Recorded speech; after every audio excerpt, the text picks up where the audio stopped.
Hey, what is up everyone? Welcome back to Discussionverse. So today I'm breaking down the latest updates on Batman within the new DCU, and honestly, it's kind of bittersweet. There's definitely a lot to look forward to with the upcoming Batman Brave and the Bold, specifically with its storyline and mainly who is going to be casted for old Batsy himself. Before I fully dive into that, this is your friendly reminder to smash that like button, leave a comment down below, and if you're new to the channel, hit that subscribe as it really helps out the channel as I push towards the 1,000 subscriber milestone.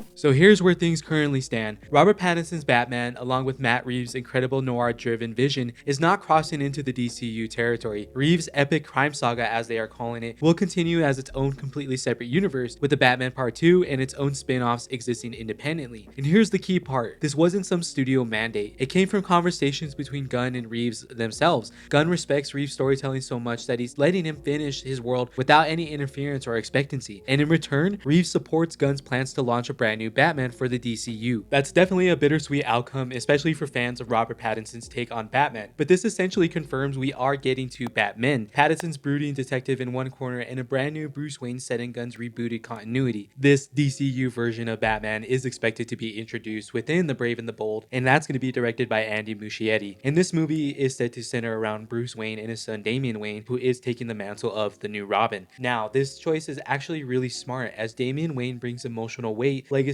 in a very different kind of dynamic than we've seen on screen before. Gunn even had addressed the confusion around Batman's possible age, saying that a father in his earlier mid-30s with a preteen son isn't unrealistic at all. And to James Gunn's defense, that is pretty true. And this does add to this idea of a Batman who's been through some things, not necessarily brand new, but also not worn out either. The biggest mystery involved with this is going to be who is playing Bruce Wayne / Batman within the new DCU. Gunn has said that a lot of big name actors have approached him, and of course that makes sense as everybody would want to play Batman right now. Though James Gunn has also said how he has a few people in mind, but nothing is official yet. He's waiting for the script to be finalized before locking in the casting, and that's something he's talked about before with projects in the new DCU, that the script first and foremost needs to be finished before anything else moves forward. And he's been very transparent with The Brave and the Bold, as it's one of the projects that's probably the furthest along in the DCU lineup. So we're probably not going to be seeing anything Batman casting related anytime soon here. Despite all that, it still gets really interesting,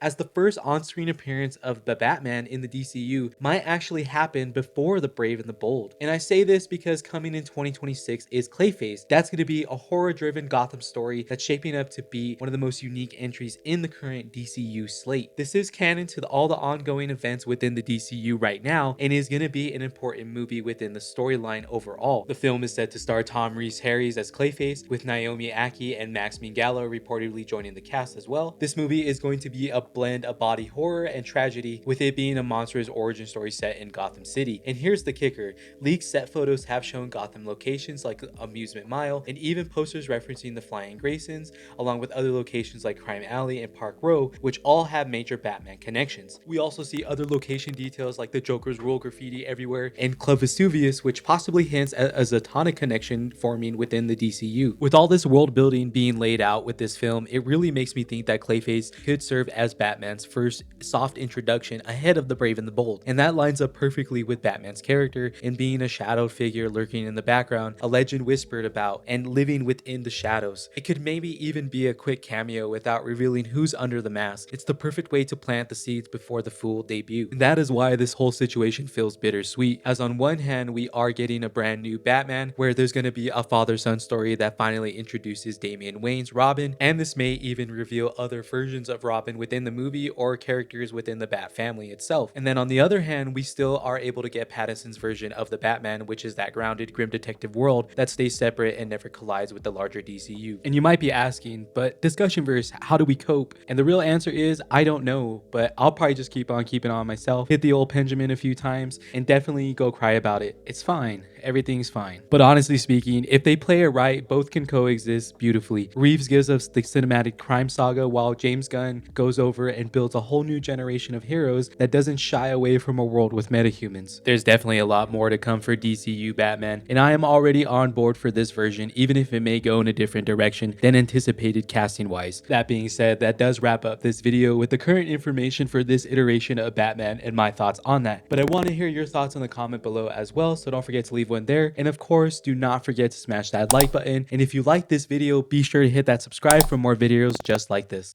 Until next time, I'll catch you guys later. Peace.